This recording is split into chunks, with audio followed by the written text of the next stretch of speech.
Business and Investment Forum 2025 from Uganda brings you the first ever Africa Coffee Park. We tell you what this means for the economy and more. In this episode, we explore how innovation, industrialization, and value addition are reshaping Uganda's manufacturing economy and driving broad economic growth across the region. From Africa Business and Investment Forum held in May 2025 in Uganda. Microhim Scientifics, in bracket abbreviated as MHS.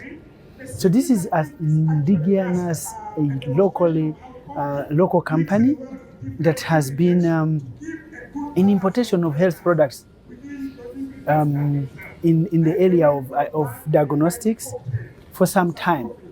But after COVID, we realized that we cannot sustainably supply our clients with just importation.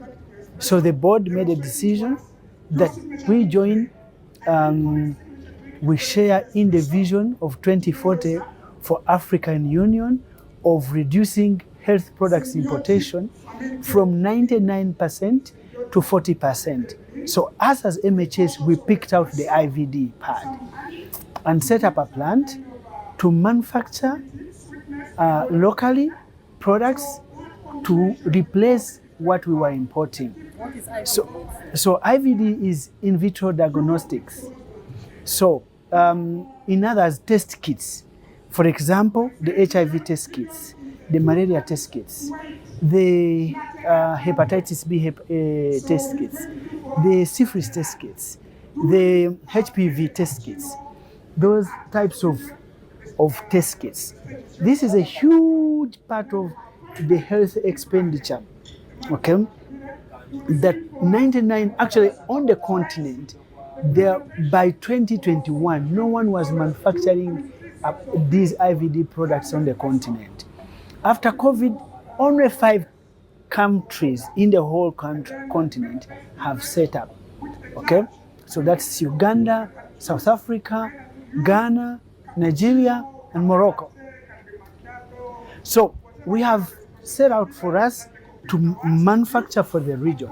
So as we speak right now, we have manufactured and gotten market authorization for HIV. This is a very, very, very big industry because HIV, almost Uganda we have 6%, Kenya I think you're around 3-4%. Yes, Tanzania, like everybody in Africa has this disease. So a big budget is spent on actually testing HIV. So we have set out to manufacture those products and supply the continent. Which is very important. Here you are scaling up in other countries. You've already, let's say you are already past the piloting phase here in Uganda. So actually we're calling it phase 2. Phase 1 is done. The products are being consumed. What is missing is capacity. If I come to Nairobi consume around, I think around 50 million tests of HIV per year. Do we have capacity to supply Uganda and Kenya and whatever? So how does that impact your capital expenditure and also the operational expenditure here? So what is happening is that means you have to take more capital expenditure to expand the plant.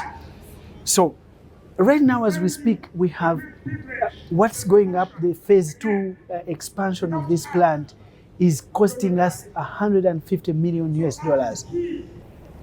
If it's costing you $150 million, how much are you getting in return as your profit? Oh my God. So the market is huge.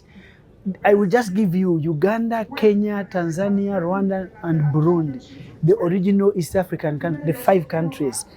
Every year they spend $3.19 billion on HIV, malaria, and TB. Where is the money coming from? From you. You know, disease is priority. When you fall sick, you can't even say, I will not go. You will have to go and test. But also, remember, so from governments, from private sector, and also from funders, Global Fund, all these other